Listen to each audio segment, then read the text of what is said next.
On peut dire que c'est Schultz, en somme, qui le vit le premier. Et bien que le vieux cocher fût dans un état assez avancé d'ébriété, comme toujours dans le milieu de l'après-midi, il remarqua que ce n'était pas un client comme un autre. Plus tard même, Schultz devait prétendre qu'à la vue de l'étranger, il s'était signé instinctivement. Mais il en était régulièrement ainsi des histoires du cocher, qui, en vieillissant, s'enrichissaient de détails plus ou moins authentiques. Ce qui est certain, c'est que c'était quelques jours avant Noël, moins d'une semaine, car il y avait déjà des crèches à tous les étalages. Quant à la neige, elle était épaisse et dure, et depuis plusieurs semaines, les voitures étaient remplacées en ville par des traîneaux. Schultz était à la gare avec le sien et sa vieille jument pelée, car il préférait travailler avec les rares étrangers de passage qu'avec les gens du pays. Il était 4h30 et on attendait le train de Varsovie qui arrive à Vilna à 4h37.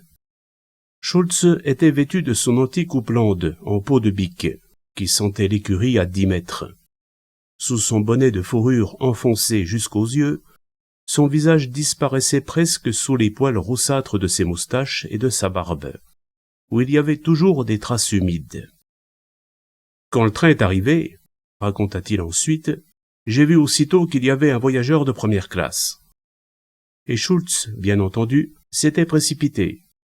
Il avait vu l'homme ouvrir la portière, et déjà cet homme avait ce drôle de regard qui faisait qu'on était forcé de baisser les yeux devant lui. Un regard qui ne regardait pas. Un regard qui avait l'air de penser, disait Schultz, qui aimait les complications. C'était évidemment un étranger. Cela se voyait à sa façon de s'habiller, à ses bagages couverts d'étiquettes de tous les pays du monde. Un étranger riche, car sa pelisse était fourrée en véritable hermine et il portait un gros diamant jaune au doigt. « Avance ici, cocher ivrogne !» avait-il lancé à Schultz. Et Schultz de se demander par la suite comment pouvait-il savoir que les gens de Vilna, qui sont de mauvaise langue, prétendent que je bois plus de vodka qu'il est normal. Sans compter que l'étranger avait parlé polonais. Pas le polonais de Varsovie, mais le polonais de Vilna, où on retrouve l'accent du ghetto. « Où dois-je vous conduire, mon prince ?»« Au Grand Saint-Georges, parbleu !» Peut-être qu'il avait lu le nom de l'hôtel dans un guide. En tout cas, il sortait tranquillement de la gare et montait dans le mauvais traîneau de Schultz en homme habitué à ces véhicules. La nuit était déjà tombée. Des becs de gaz dessinaient sur la neige des ronds de lumière, et le long des trottoirs, on voyait des enfants qui revenaient de l'école avec de longs cabans. Schultz exagérait certainement quand il affirmait « Tout le long du chemin, je sentais son regard dans mon dos ». En réalité, l'étranger regardait défiler le décor d'hiver de ses prunelles toujours fixes. Et, arrivé devant le Grand Saint-Georges, qui est le meilleur hôtel de Vilna, il descendit comme devant une maison familière. Schultz, lui, émettait un petit sifflement pour prévenir Hans, le portier, qu'il amenait un client, et Hans arrivait en boitant, grognait en voyant tant de bagages qu'il allait devoir transporter à l'étage. « Vous me donnerez la grande chambre du premier », commandait cependant l'homme en s'arrêtant devant la caisse. « Qu'on allume à bon feu !» Connaissait-il vraiment la grande chambre dont l'hôtel était si fier, la chambre aux boiseries blanches et or, aux meubles garnis de velours pourpre, à la grande cheminée de faïence où on enfournait plus de 10 bûches? Pendant qu'on montait ses bagages, il signait sur le registre « Ted Moran, de San Francisco ». Puis il entrait dans la salle à manger, qui était vide à cette heure et où il n'y avait comme éclairage que de petites lampes aux abat-jours roses. « Bonjour, Nicolas !» prononça-t-il soudain. Et le vieux maître d'hôtel à favoris blancs, qui ressemblait à l'empereur François-Joseph, tressaillit, se retourna tout d'une pièce, faillit laisser tomber la pile d'assiettes qu'il avait à la main. Il m'a appelé Nicolas, et pourtant, quand je l'ai regardé, j'étais sûr que je ne l'avais jamais vu, prétendit-il plus tard, quand toutes ces choses prirent de l'importance et que le maître d'hôtel et Schultz purent égrener leurs souvenirs.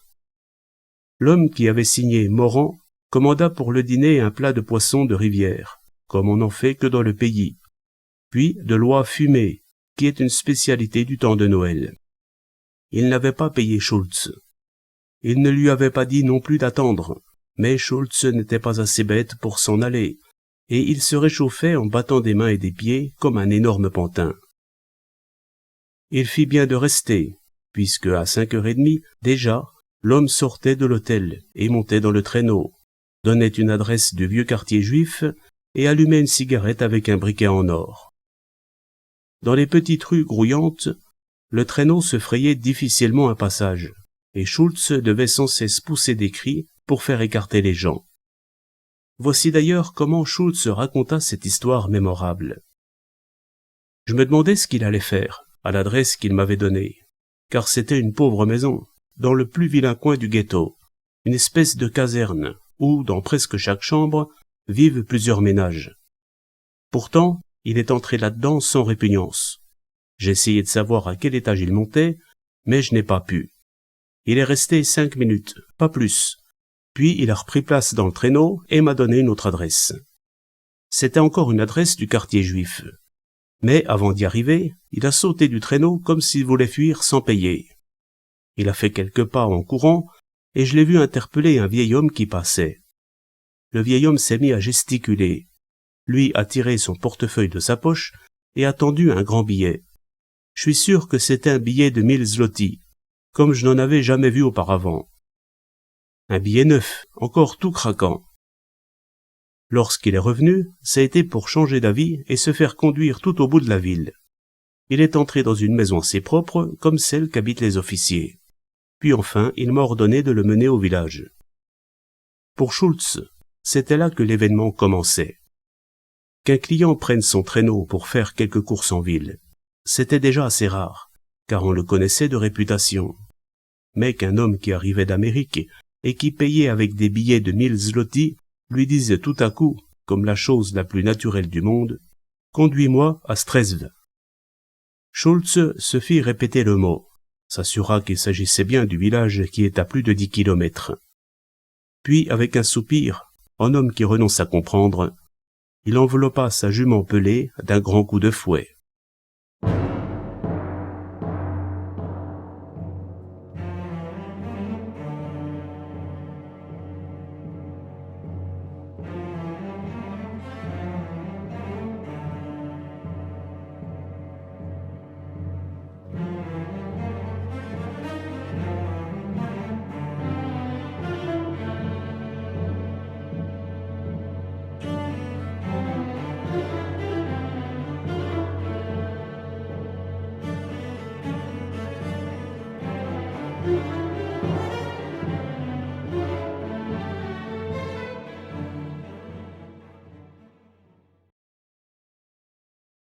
On mit 2 heures pour atteindre Stresv, car la route était mauvaise, pleine d'ornières qu'on ne voyait pas à cause de la neige.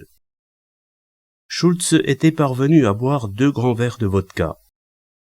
En effet, comme on passait devant une auberge basse, mal éclairée, il avait déclaré qu'il n'aurait pas assez d'huile pour sa lanterne, et son client n'avait pas répondu. Au village, ce fut différent. C'est un très pauvre village, aux maisons en bois, sans étage. La même pièce, dans une de ces bicoques, sert d'épicerie, de quincaillerie et d'auberge. C'est là que l'homme pénétra avec autant d'aisance que si, toute sa vie, il avait fréquenté de pareils taudis. Schultz le vit, à la mauvaise lueur de la lampe à pétrole, s'expliquer longuement avec la patronne, qui était une femme maigre et triste. Alors, elle mit un châle et sortit, laissant l'étranger seul dans la boutique. Elle revint peu après en compagnie d'un homme qui n'eut pas l'air d'être d'accord avec l'Américain. Schultz n'entendait rien, il voyait mal, mais ce qu'il vit nettement, ce fut le magnifique crochet à la mâchoire que l'étranger donna à son interlocuteur, tranquillement, comme il lui aurait serré la main. Le paysan vacilla, alla rouler par terre après avoir renversé un plat de hareng mariné, cependant que le client de Schultz, nullement ému, marchait vers la porte et sortait. « Conduis-moi à l'avant-dernière maison du pays. » Est-ce que ce diable allait ainsi mener Schultz jusqu'au bout du monde, sans boire ni manger? L'avant-dernière maison n'était pas éclairée, et l'homme frappa en vain à la porte.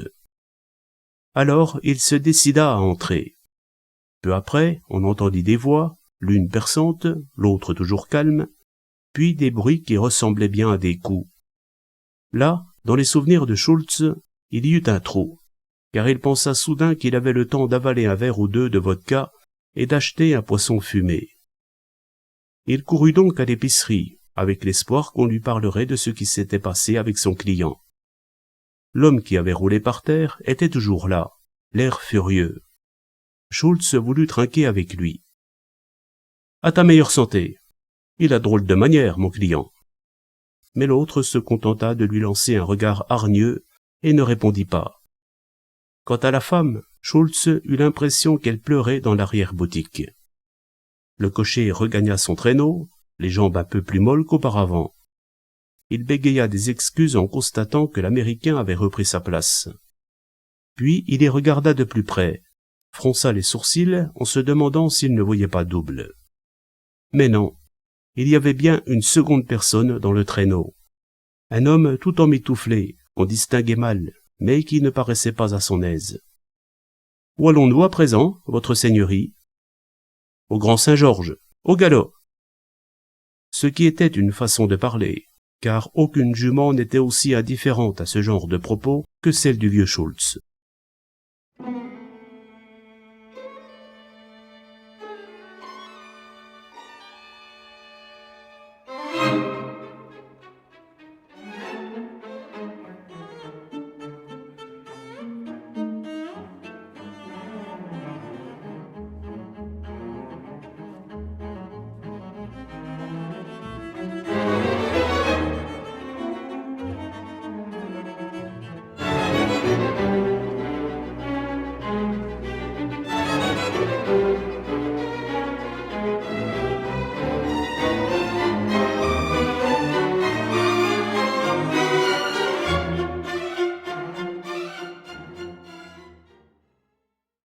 Dès lors, et pour un bout de temps, le cocher cessa de tenir la première place pour la céder à Nicolas, qui était maître d'hôtel au Grand Saint-Georges depuis 35 ans, et qui, à l'époque de ses débuts, portait déjà ses somptueux favoris.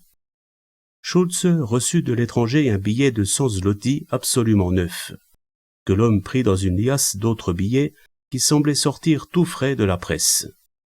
Morand et son compagnon traversèrent le trottoir assez vivement, et, une fois de plus, Schultz eut l'impression que l'inconnu de Strelv n'était pas à son aise. Ils ne s'arrêtèrent pas au rez-de-chaussée, montèrent tous les deux au premier, où la porte du grand appartement blanc et or se referma sur eux.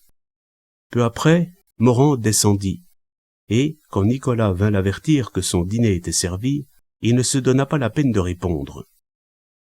C'était son genre. Il voyait où il ne voyait pas.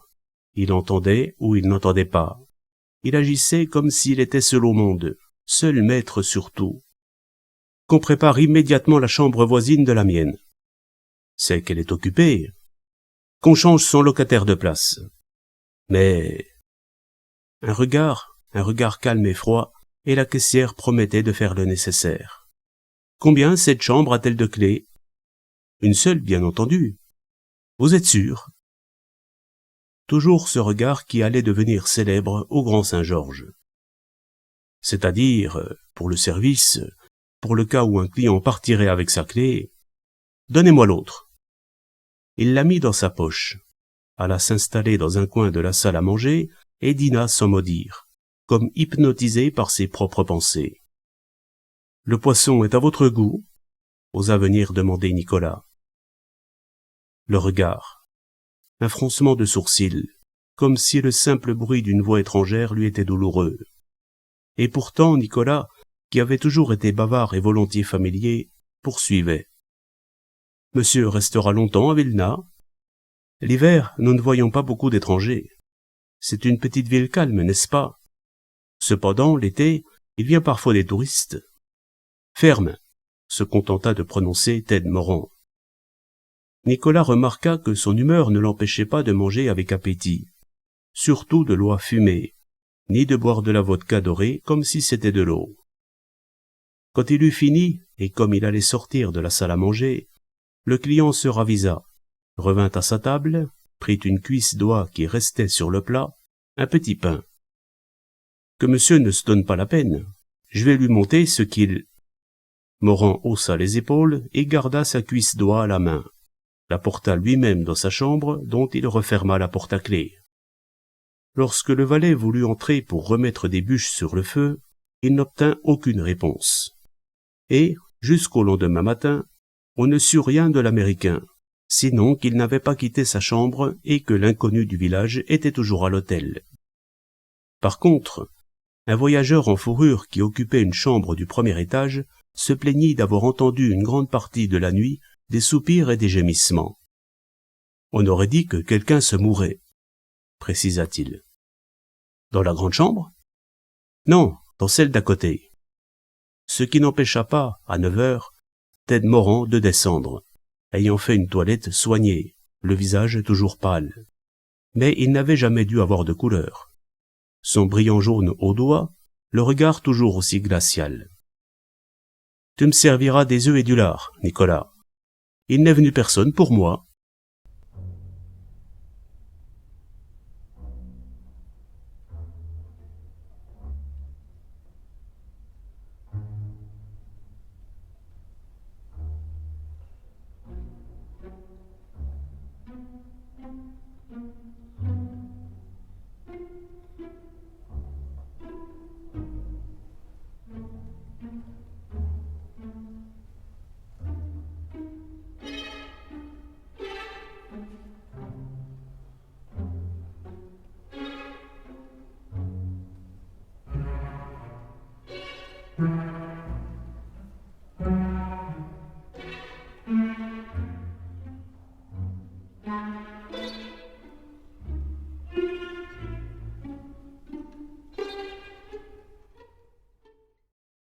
Ce qu'il y avait de certain, c'est qu'il attendait quelqu'un, et même avec une certaine impatience.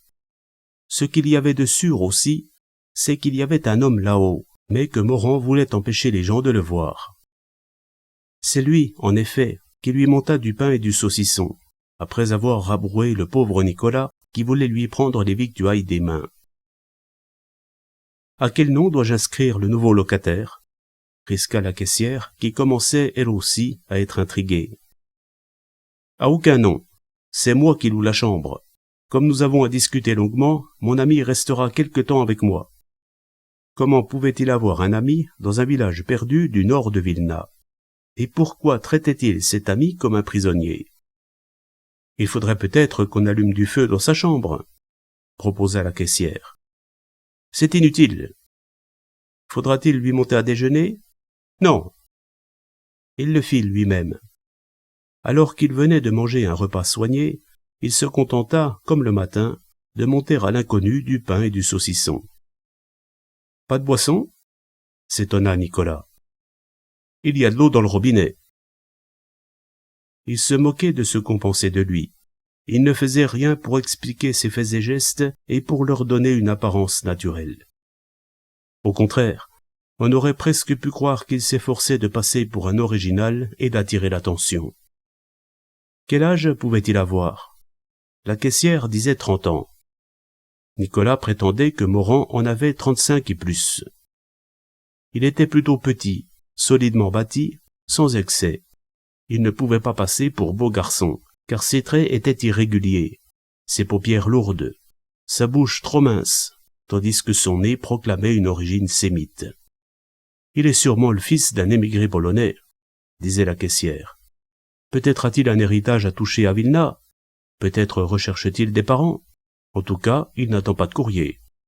Et il ne va pas à la poste restante, » ajoutait le portier aux mauvaises jambes, qui s'intéressait à son tour aux fameux clients. Le plus curieux, c'était sa façon d'aller et venir dans la maison. Au lieu de se tenir dans le hall ou dans la salle de lecture, comme les autres locataires, il circulait comme chez lui, ouvrait des portes et les refermait sans s'excuser s'il y avait quelqu'un derrière. Et plusieurs fois, il alla dans les cuisines assister d'un œil morne à la confection des plats. Quant à Schultz, depuis qu'il avait touché 100 zlotys, il stationnait toute la journée devant le Grand Saint-Georges, espérant avoir à nouveau le bonheur de transporter son étrange mais généreux client. « Qu'est-ce que vous dites? Vous avez entendu? » « Des supplications, oui, affirmait la femme de chambre qui s'occupait du premier étage. Je faisais le lit du 5. Il y avait 2 hommes dans la chambre d'à côté. Un des 2 suppliait, d'une voix basse, comme une voix de malade. L'autre, c'était monsieur Morand, j'en jurerais, et répétait toujours la même chose. Je n'ai pas pu saisir quoi, d'un ton sec, cassant. Puis il y avait des silences. Et, après des silences, des cris étouffés. Tenez, si je devais dire ce que je pense, jurerais qu'on était en train de torturer quelqu'un. Vous êtes folle, ma fille, trancha le patron, soucieux. Surtout n'allez raconter de pareilles balivernes à personne. Vous m'obligeriez à vous mettre à la porte. C'était quand même ennuyeux. Et ce le fut davantage le soir, quand Schultz montra au portier le journal qui venait de paraître. On y lisait « Un mystérieux assassinat au village de Stresve ». Ce matin, au village de Stresve, d'habitude si paisible, la population était mise en émoi par un meurtre mystérieux. Le forgeron, en quittant sa maison pour se rendre au marché du village voisin, aperçut sur le bas-côté de la route le corps d'un vieillard inanimé. Peu après, il constatait que l'homme était mort d'un coup de couteau dans la poitrine. Or, le vieillard est inconnu à Stresve. Personne ne l'a vu la veille, ce qui rend encore plus énigmatique sa présence sur la route en pleine nuit. Enfin, alors qu'il s'agit d'un pauvre R, on a trouvé dans sa poche un billet neuf de 1000 zloty. La police a ouvert une enquête. C'est le vieillard que nous avons rencontré dans le ghetto, affirmait Schultz, et à qui mon client a donné un billet de 1000 zloty. Je l'ai vu, de mes yeux vus. T'étais ivre. Sur la tête de mon père, je jure que je l'ai vu. Alors, Nicolas décida d'en avoir le cœur net, et, au dîner, il laissa traîner le journal sur la table de Morand, en ayant soin d'ouvrir la feuille à la page voulue. La caissière était au courant, le patron et le portier aussi. Petit à petit, l'atmosphère de l'hôtel devenait plus épaisse, et on surprenait des gens qui parlaient à voix basse dans les coins. Quant à Morand, il ne paraissait pas s'en apercevoir, ou alors il s'en moquait éperdument. Par la suite, Nicolas devait décrire ainsi ses allées et venues de la journée. Pas un instant, il n'a mis le nez dehors, et il n'a même pas dû savoir le temps qu'il faisait. Il attendait sûrement quelque chose avec impatience, mais il ne voulait pas le laisser voir. Pendant des minutes et des minutes, il resta en bas, sans rien faire, à fixer un objet de son regard extraordinaire. Puis soudain, il montait, il se décidait toujours brusquement. Il gravissait l'escalier 4 à 4, pénétrait, non dans sa chambre, mais dans celle de l'autre, dont il avait toujours les 2 clés dans sa poche. Il s'enfermait un quart d'heure, une demi-heure, redescendait, et j'ai l'impression qu'alors il était plus pâle. Pâle et furieux. Le garçon de course, qui est venu le regarder sous le nez, a reçu une gifle. J'ai cru plusieurs fois que ce serait mon tour, surtout quand je lui posais des questions. 10 fois au moins, il a demandé à la caissière, il n'est venu personne. Et, dans ces cas-là, quand elle lui répondait non, il y avait comme un frémissement au coin de ses lèvres. Peut-être était-ce la police qui l'attendait. Il est vrai qu'on ne peut pas se fier à Schultz, qui est un damné ivrogne. Nicolas, lui, se contentait de lamper les fonds des carafes des clients. Mais il avait sur Schultz l'avantage de rester digne, à l'abri de ses favoris prestigieux. Donc, Nicolas continuait. Le coup du journal a raté. Quand M. Morand s'est assis, je me suis arrangé pour ne pas le perdre de vue. Je lui ai servi la soupière de bortsch vert qu'il m'avait commandée. Il a commencé à manger et machinalement il s'est mis à parcourir le journal. J'ai vu nettement le moment où il est arrivé à l'article. Il n'a pas tressailli. Il a un peu penché la tête parce que le journal n'était pas bien éclairé et qu'il est composé en petits caractères, surtout les faits divers. Il a lu jusqu'au bout, puis il a continué à manger. Il m'a ensuite commandé du poulet rôti et il en a mangé un demi. Enfin, il a mis le journal dans sa poche et il s'est dirigé vers l'escalier. J'ai couru après lui. Je lui ai demandé « Vous n'emportez rien pour votre ami ?» Il m'a regardé. Je crois qu'il a hésité, mais je n'en suis pas sûr, car on n'est pas à son aise quand il vous regarde. Il est monté sans répondre, et c'est le lendemain matin.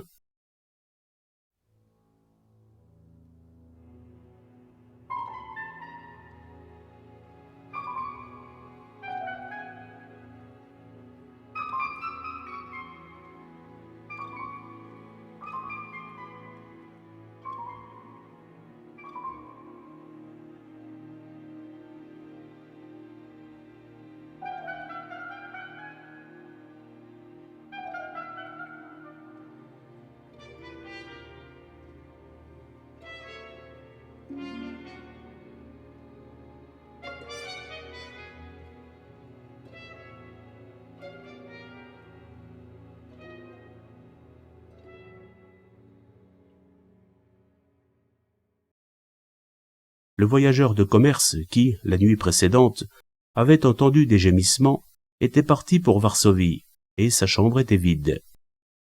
Certains prétendirent qu'il y eut des allées et venues au premier étage vers 2 heures du matin, mais c'était vague. Et après coup, les gens croient toujours avoir entendu ou vu quelque chose. Toujours est-il qu'il y eut jusque très tard de la lumière dans la grande chambre blanche et or. Le matin, Morand descendit comme d'habitude, tiré à 4 épingles, sans un faux pli à ses vêtements, ce qui faisait l'admiration de la caissière. Il questionna d'une voix normale: « Il n'est venu personne ?»« Personne, monsieur Morand. Si quelqu'un venait en votre absence, que devrais-je lui dire ?» Il la regarda. Toujours ce regard. Et il ne se donna pas la peine de répondre. Cela signifiait-il qu'il n'y aurait pas de commission à faire, ou encore qu'il ne comptait pas s'absenter? Schultz était à la porte avec son traîneau. La veille au soir, il avait eu le temps, dans les estaminets, de raconter avec des sourires mystérieux qu'il en savait long sur le crime de Stresve. Et il était entré chez lui ivre-mort, au point qu'il avait dormi avec ses bottes. Morand mangea du poisson froid et des fruits. Il n'eut pas la curiosité d'ouvrir l'édition du matin que Nicolas avait posée tout exprès à côté de son couvert. Son petit déjeuner terminé, il entra dans la cuisine, prit un petit saucisson qui pendait et une miche de pain. « Pour son ami !» ricana Nicolas, qui trouvait maigres les menus de cet invisible personnage. Morand monta l'escalier, tira une des 2 clés de sa poche, ouvrit la porte et resta immobile sur le palier. Puis, sans émotion apparente, il se pencha sur la rampe. « Nicolas !»« Oui, monsieur. Va me chercher le policier du coin. » Nicolas y courut lui-même, non sans alerter Schultz. « Je ne sais pas ce qui se passe. Il m'a dit d'appeler la police. » Il monta avec l'agent. Schultz suivait à quelques marches sa houppelande couverte de neige. « Je vous demande, monsieur l'agent, de bien vouloir constater que cet homme s'est pendu. » En effet, dans la chambre, un corps était drôlement plié en 2, sous l'espagnolette de la fenêtre, à laquelle une corde était accrochée. « Qui est-ce » questionna l'agent, impressionné par le calme et l'autorité de Morand. « Son nom est Pietr Svorak. Il habitait le village de Stresve. »« Où un crime a eu lieu la nuit dernière ?»« C'est possible. »« Comment se fait-il qu'il soit ici ?»« Il y est venu avec moi. Je désirais le prendre à mon service. » Nicolas fronçait les sourcils, car il n'y comprenait plus rien du tout. « Pourquoi s'est-il pendu ?»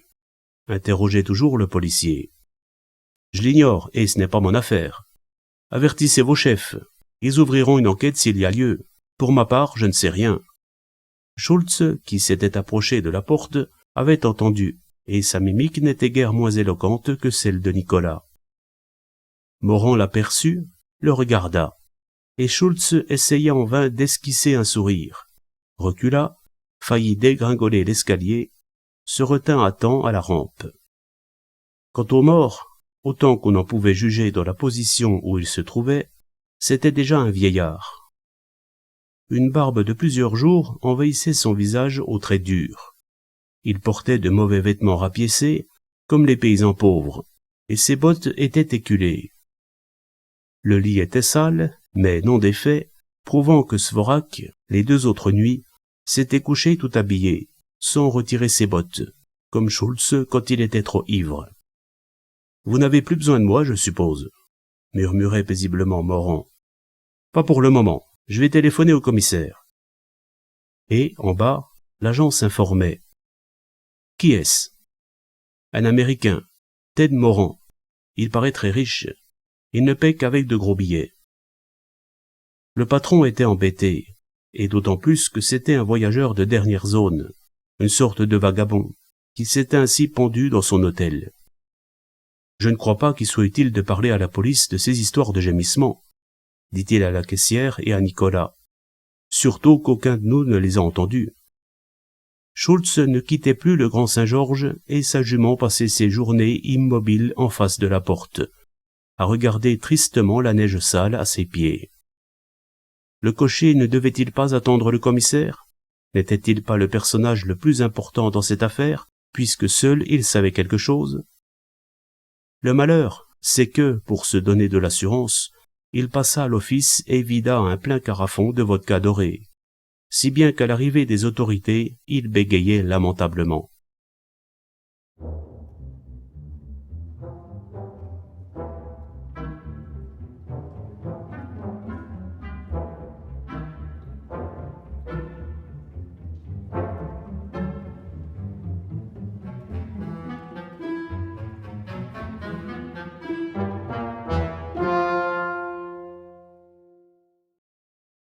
Plus il buvait, et plus Schultz prenait de l'importance à ses propres yeux.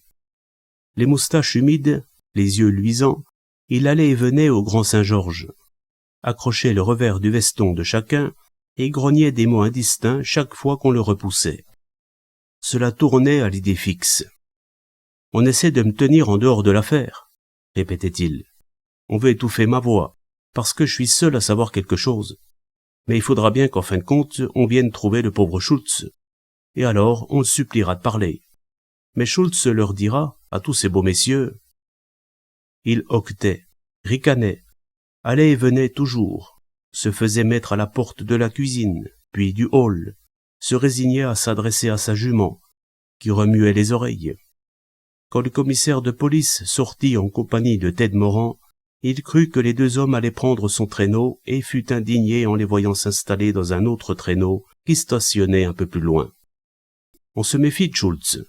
Eh bien, puisqu'on se méfie de Schultz, Schultz va leur prouver, à tous ces beaux messieurs. Cocotte !» Et il s'arrêta devant le commissariat, tandis que son collègue, après avoir déposé les deux clients, reprenait sa route. L'attente dura peut-être un quart d'heure, peut-être une demi-heure.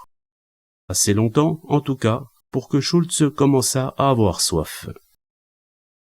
Moran, chez le commissaire, qui se montrait fort poli à son égard, voire assez respectueux, car il savait qu'il avait affaire à un homme riche, exhibait un passeport en règle au nom de Goldfinger, dit Ted Moran, né à Vilna, fabricant de chaussures à San Francisco.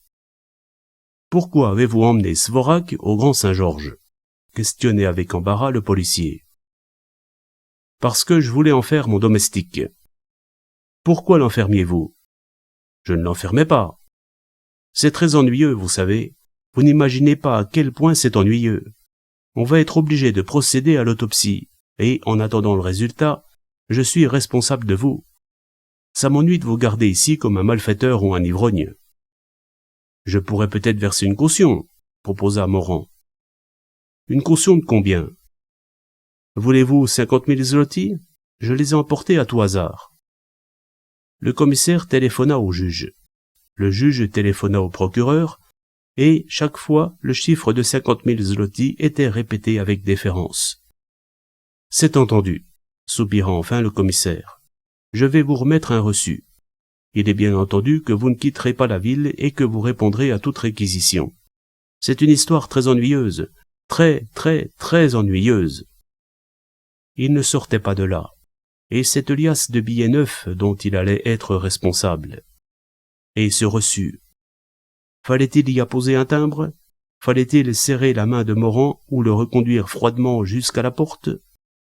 Schultz était décidément destiné à jouer dans cette affaire les rôles de premier plan. Il venait de monter sur son siège, et peut-être la jument allait-elle le conduire d'elle-même vers le premier bistrot, quand la porte du commissariat s'ouvrit.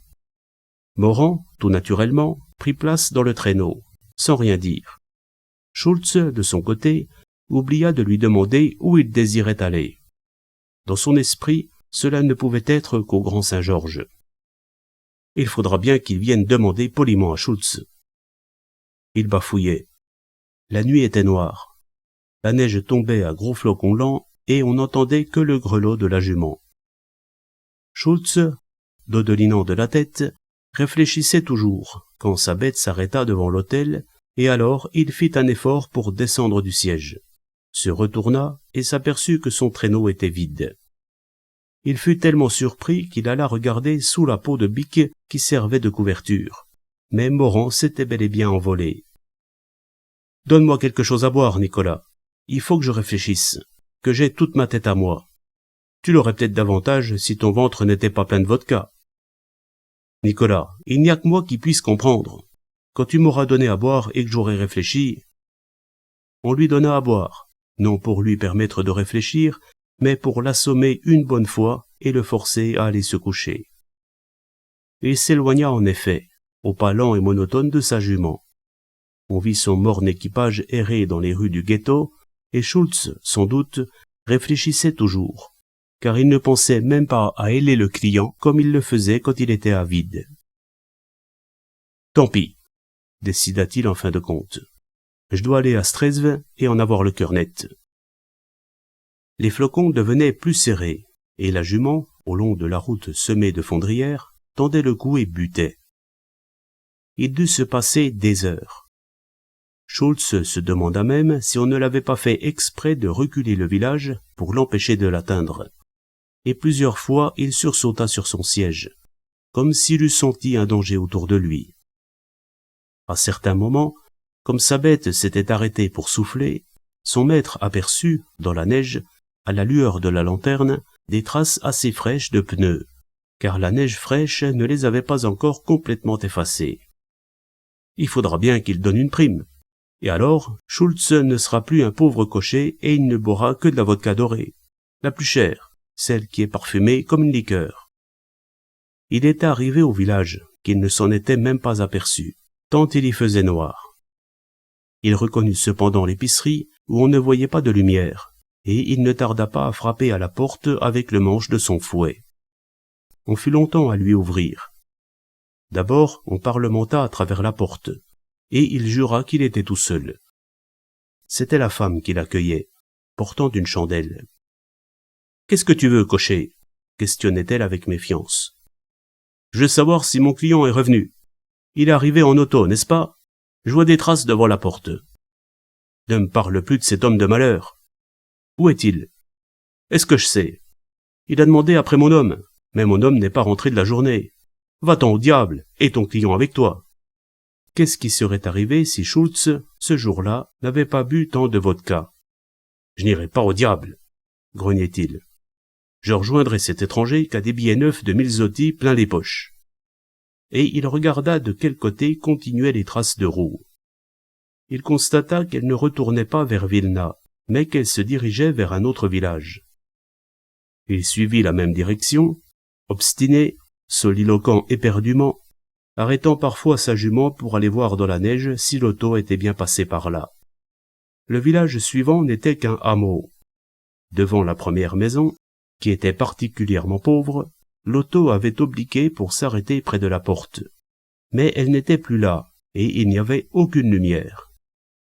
Schultz frappa encore du manche de son fouet. N'entendant pas de réponse, il tourna le loquet de la porte et celle-ci s'ouvrit. Il faisait noir.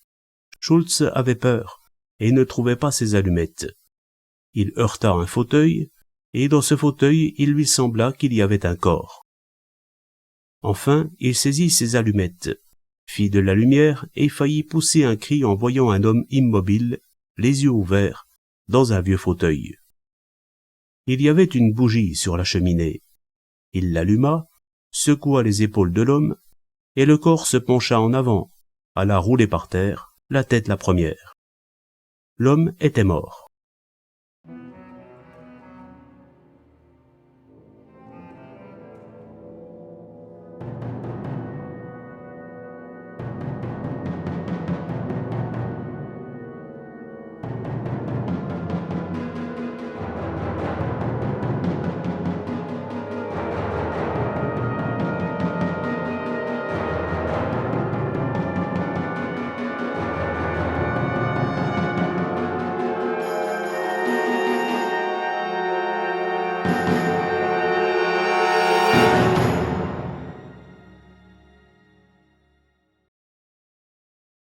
Je dirais comme ça au commissaire, « Vous n'avez pas voulu m'écouter, et cependant c'est moi, Schultz, pauvre Schultz, qui ai tout découvert. » Il se demandait avec une pointe d'inquiétude, combien donneront-ils de primes?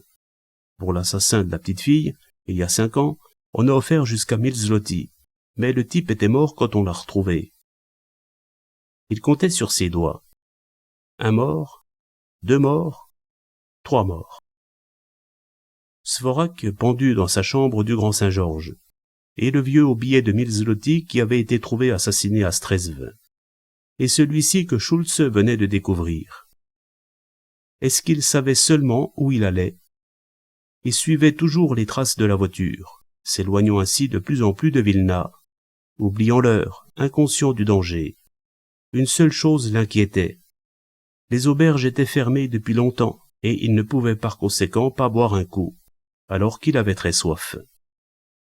Jamais il n'avait vu de route si longue, sans personne, avec de temps en temps une isba accroupie dans l'obscurité, toutes fenêtres éteintes. À certains moments, il fut fort inquiet. Étant descendu de son traîneau pour satisfaire un petit besoin, il n'avait plus vu les traces de pneus, et c'est en vain qu'il avait décroché la lanterne, l'avait balancée en tous sens au-dessus de la neige. Alors il avait fait demi-tour, puis il avait découvert un mauvais chemin qui s'en allait vers la droite, et là il avait enfin retrouvé les traces de l'auto.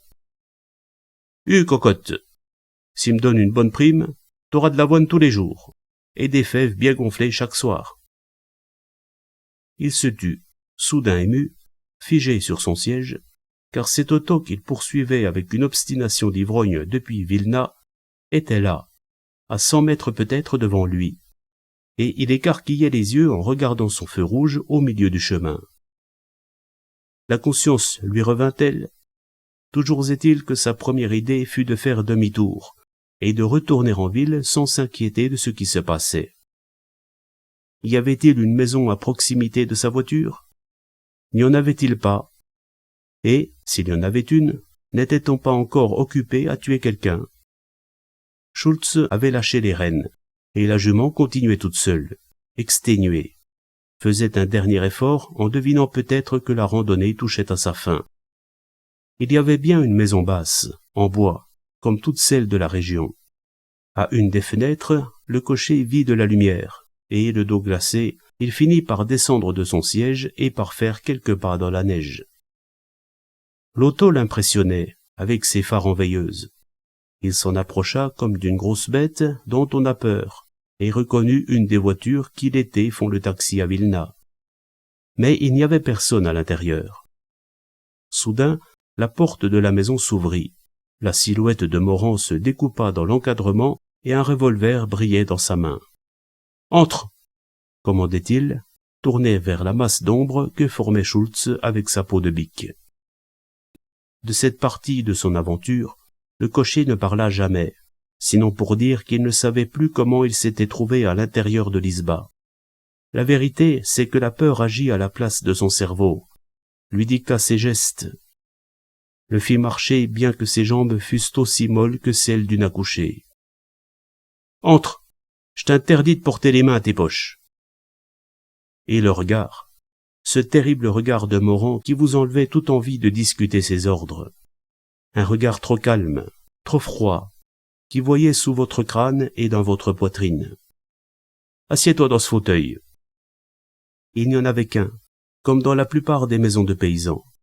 Un vieux fauteuil tout usé, tout délabré, dans lequel Schultz se laissa tomber en tremblant. « Tu t'appelles Schultz ?» questionnait Morand, qui avait refermé la porte. « Je ne me trompe pas. Je m'appelle Schultz. » Il ne reconnut pas sa propre voix et faillit laisser éclater un sanglot. « Ne bouge pas. » D'un geste inattendu, Morand lui attachait un bras à un bras du fauteuil, l'autre bras de l'autre côté. Un geste et tu es mort. Mais t'as joué un jeu dangereux, Schultz. Je ne te savais pas si fort que ça. Je vous jure, votre grâce. Silence, c'est à moi de parler.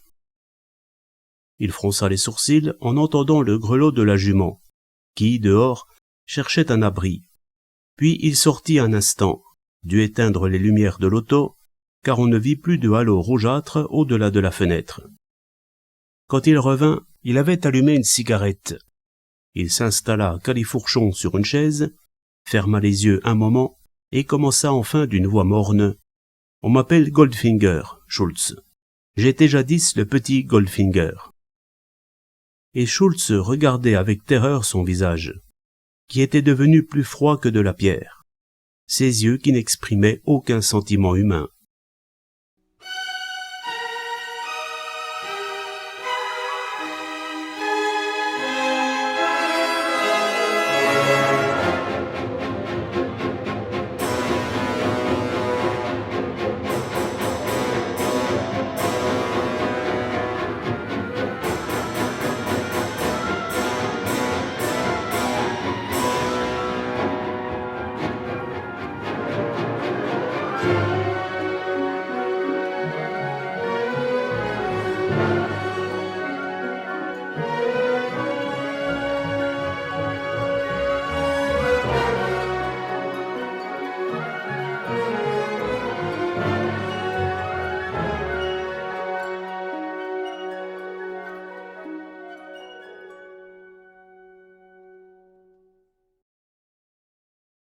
Tu ne te souviens pas, Schultz, des Goldfinger, qui habitaient l'ancienne fabrique transformée en logement pour gens pauvres, dans le ghetto de Vilna? Ses prunelles ne bougeaient pas, ses traits non plus, et c'est à peine si on voyait ses lèvres remuer. Au début, ce n'étaient pas des gens plus pauvres que les autres, car le père travaillait dans l'horlogerie et se faisait d'assez bonnes journées. Seulement, un hiver, il est mort d'une pneumonie, et sa femme est restée seule avec 2 enfants, une fille de 13 ans, Nyuta, et un petit garçon de 3 ans à peine.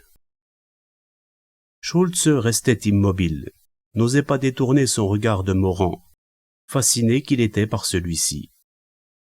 Il y a eu alors une vilaine année, des événements qui ne se racontent pas, la vente des meubles sur le trottoir, la mère malade, Nyuta qui emmenait son petit frère mendier dans les rues, et tous les deux, malgré l'hiver, marchaient pieds nus. Tu connais ces choses-là, n'est-ce pas, Schultz? Car c'est assez courant dans le ghetto. Tu t'imagines alors la joie vraiment surhumaine de ces 3 êtres, quand soudain un homme de loi qui les a cherchés partout dans le quartier vient annoncer non plus des malheurs comme on en avait pris l'habitude, mais un héritage. Un authentique héritage, comme en font les gens riches. Un cousin qui vivait depuis longtemps dans un village des environs et dont on ne parlait jamais, parce qu'on prétendait qu'il était un peu usurier. Tu te souviens, Schultz? Le village n'est pas loin d'ici. C'est Strebs, n'est-ce pas? C'était fini de marcher pieds nus, de ne pas manger tous les jours, de coucher dans une sorte de cave où s'entassaient 2 autres familles, dont un ivrogne qui battait sa femme et ses 4 enfants tous les soirs. On aurait des vêtements, des bonnes choses à manger. L'homme de loi nous avait avancé un peu d'argent pour que nous ayons une tenue décente. Des vêtements de deuil, puisqu'il s'agissait de la mort d'un cousin. Je ne me souviens pas de tous les détails. J'étais trop petit. Je sais seulement qu'on a voyagé en traîneau, puis qu'on a attendu longtemps dans les couloirs d'un bâtiment officiel. Puis encore qu'on a lu des papiers à ma mère, qui pleurait d'émotion et qui me serrait contre elle. Quand nous sommes partis, elle avait à la main une petite boîte en fer, où se trouvait notre fortune. Nous ne retournions pas à Vilna.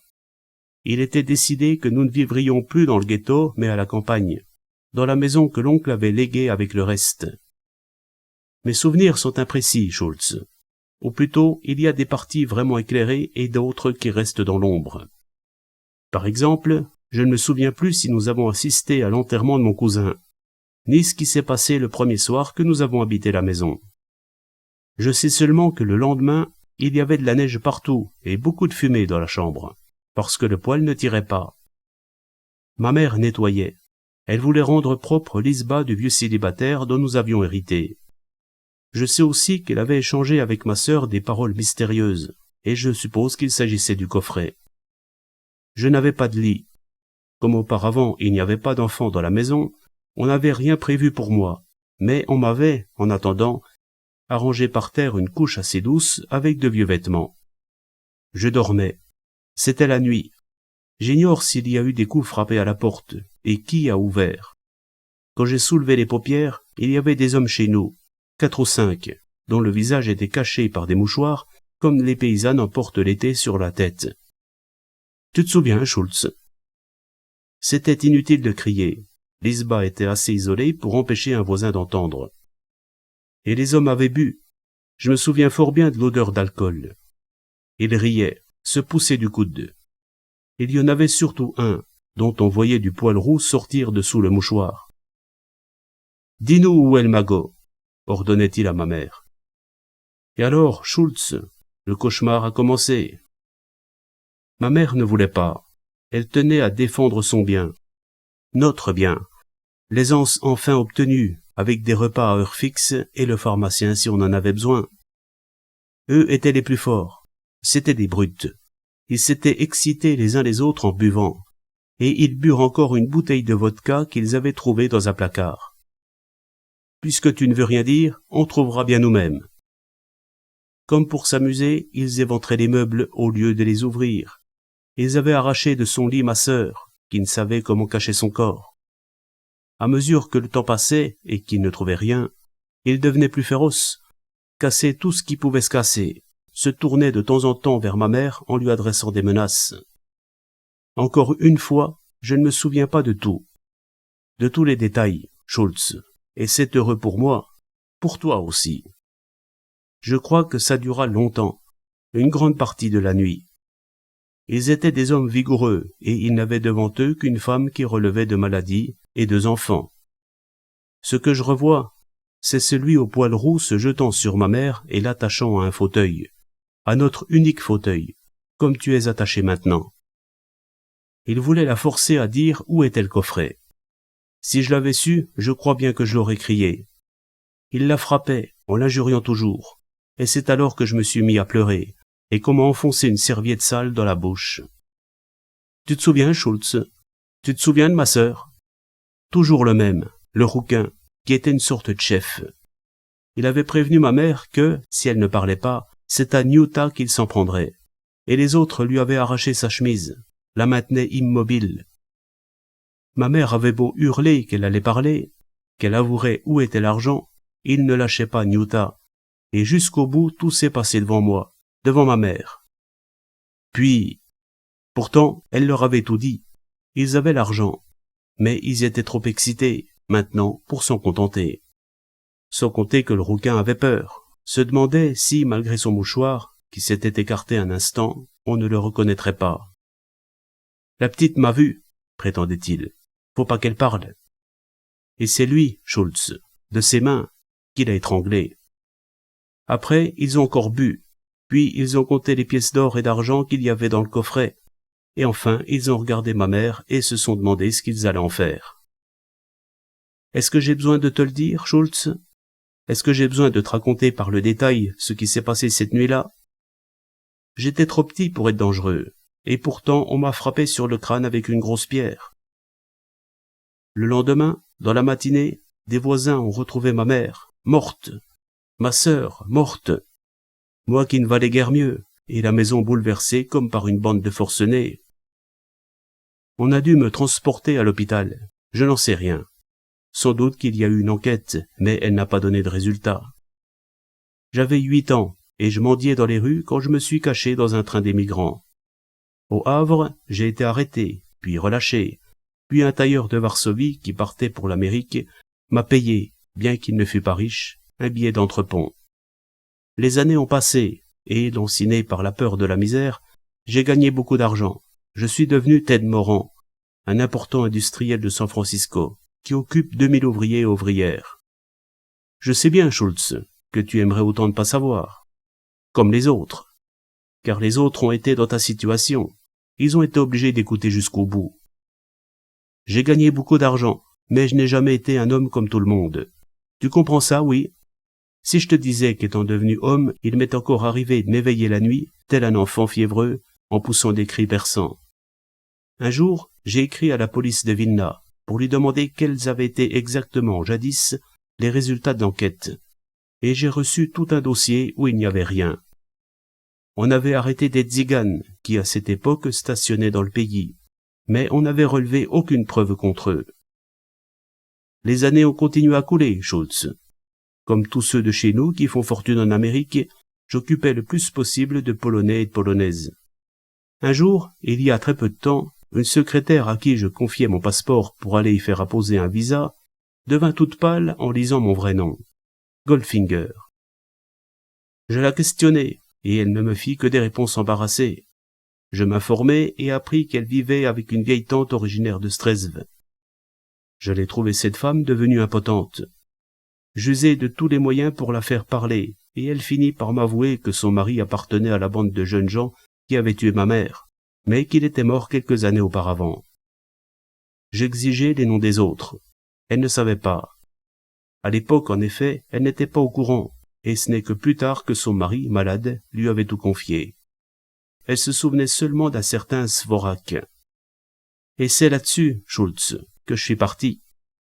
J'ai d'abord revu la maison du ghetto, l'ancienne fabrique, où nous avons été si pauvres.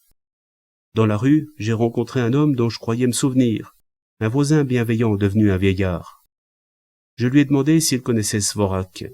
Il m'a répondu qu'il devait habiter Strezv, et de joie, je lui ai remis un billet de 1000 zloty. Tu le sais bien, n'est-ce pas, puisque c'est toi qui me conduisais et que t'aurais pu abréger mon pèlerinage. À l'épicerie, je me suis encore informé de Svorak, et il m'a semblé que ma question troublait le patron.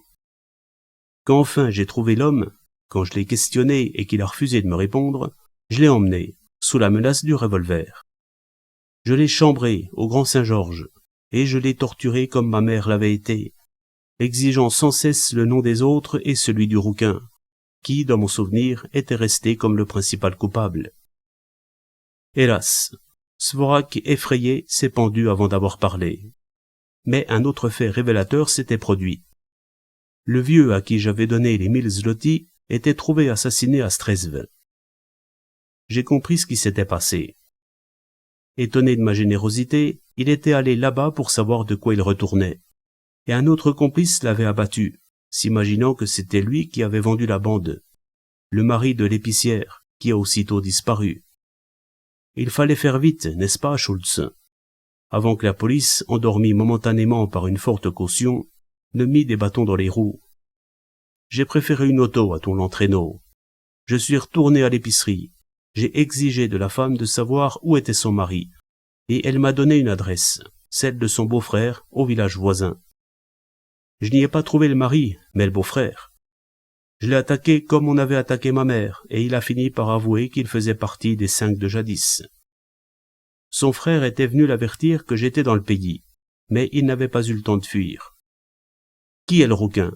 lui demandai-je. « C'est Schultz. Vous le trouverez au hameau voisin, une isba au bout d'un petit chemin. » Morand alluma sa cigarette éteinte, se passa la main dans les cheveux, avoua simplement « Je l'ai tué. » Par crainte de rater Schultz, je n'ai malheureusement pas pris le temps de le faire mourir à petit feu. Je suis arrivé ici, la maison était vide. J'ai attendu, mais je n'espérais plus, sûr que le mari de l'épicière galopait devant moi pour donner l'alarme aux autres. Tu es venu, cependant. Il sourcilla soudain, observa avec plus d'attention le cocher ligoté dans son fauteuil, se leva et lui toucha la tête. Lâche par surcroît, gronda-t-il. Le voilà évanoui. Méprisant, il alla chercher de l'eau, la lança au visage de Schultz, qui finit par reprendre connaissance et qui eut un mouvement, réprimé par les cordes, pour se jeter à genoux. « Ce n'est pas moi, » gémissait-il.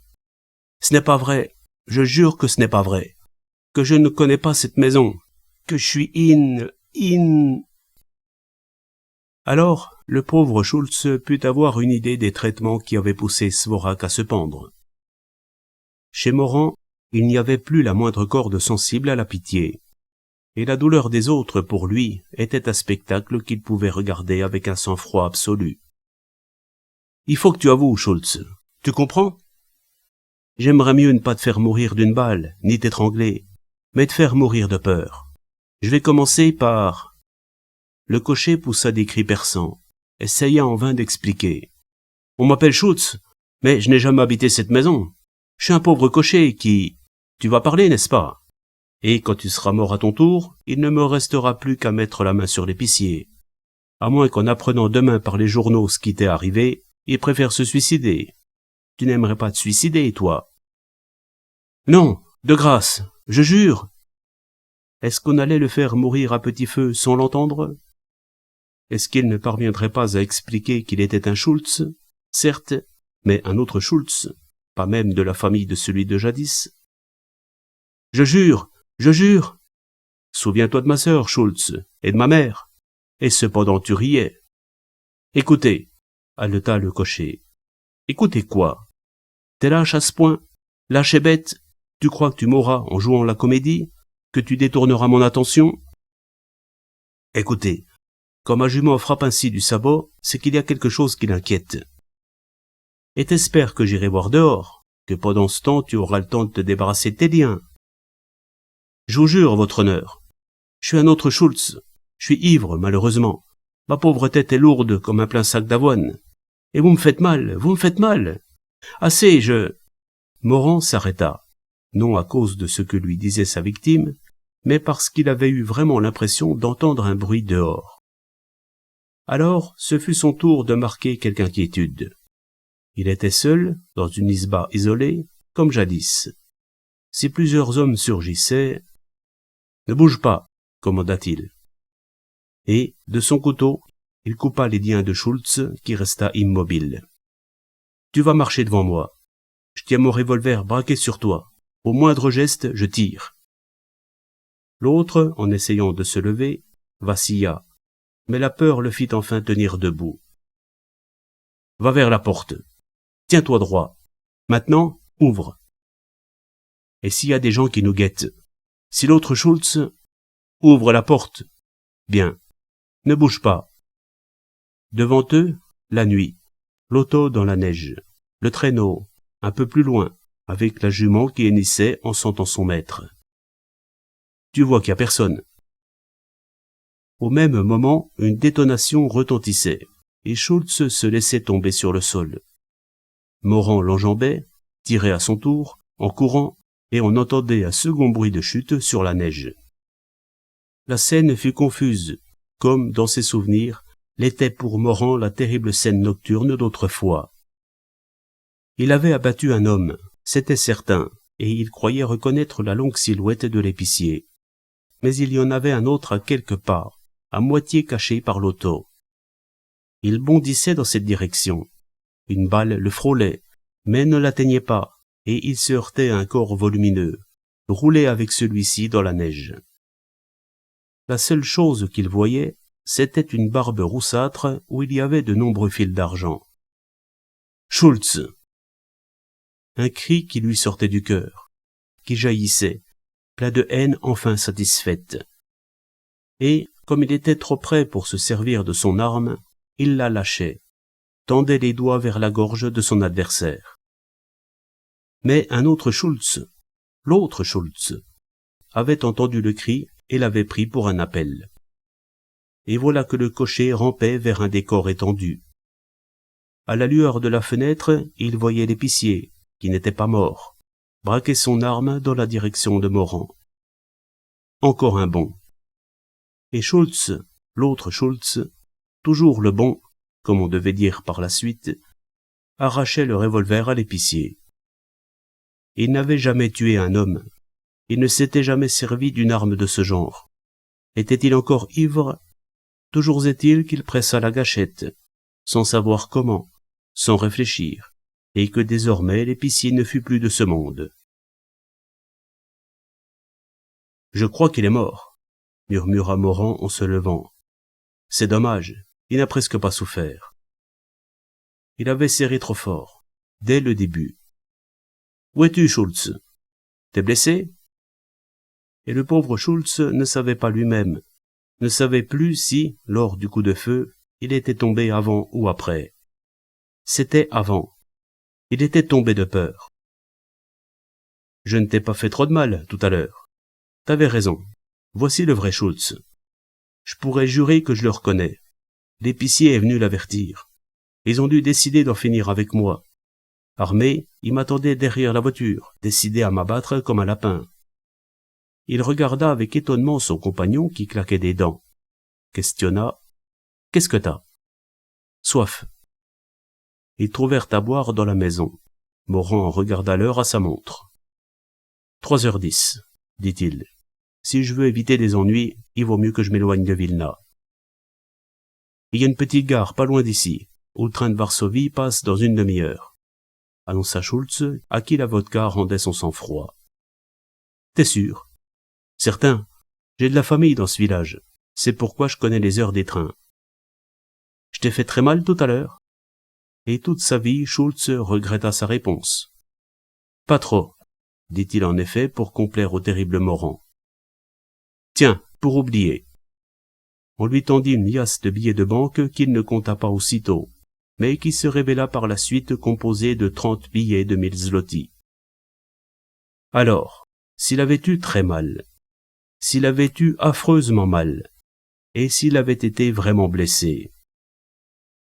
Les 4 pneus de l'auto étaient crevés à coups de couteau par l'épicier et par l'autre Schultz, le vrai, le mauvais. Si bien que la jument reçut en une demi-heure plus de coups de fouet que d'habitude en une année. Quand elle s'arrêta devant une petite gare où veillait un seul employé, on pouvait la croire sur le point de s'abattre. « Merci, Schultz. Adieu. » Si on m'interroge, qu'est-ce que je dois dire? Ce que tu voudras. Demain, j'aurai franchi la frontière. Et Schultz raconta en effet tout ce qu'il voulait. Seulement, comme il avait les poches pleines de zloty et qu'il pouvait se payer toute la vodka de tous les magasins de Vilna, il ne disait pas toujours la même chose. Plus les vers étaient nombreux, et plus l'histoire se compliquait, même en présence du commissaire, même en présence du juge. Il y avait deux Schultz, le bon et le mauvais, commençait-il généralement. C'est le bon qui a eu raison du mauvais, car sans moi, ce pauvre monsieur si gentil. Seulement, après, on n'y comprenait plus rien, et, en définitive, on ne savait officiellement qu'une chose. Un certain Schultz, qui vivait dans une isba des environs, avait été tué ainsi que l'épicier de Strezv. Cela faisait beaucoup de morts. Des morts, il est vrai, que personne ne songeait à regretter. Quant à Morand, s'il avait disparu, il laissait à la police une caution dont le commissaire était fort embarrassé. Un carafon de vodka doré, commandait fièrement Schultz le bon à Nicolas, le respectable maître d'hôtel à favori du Grand Saint-Georges. Maintenant, on n'osait plus lui refuser, parce qu'il payait comptant, avec des billets neufs. Son traîneau était bien à la porte, sa jument aussi, mais si on lui annonçait qu'un client le demandait pour une course, il questionnait dédaigneusement. « C'est un Américain. »« Non. »« Alors, rien à faire. »« À ta santé, Nicolas. Je te disais que quand nous avons été tous les deux seuls dans l'isba, je lui ai dit, en le regardant droit dans les yeux, « Maintenant, votre seigneurie, il est peut-être temps de nous expliquer. » Tu comprends, Nicolas? Je flairais le truc.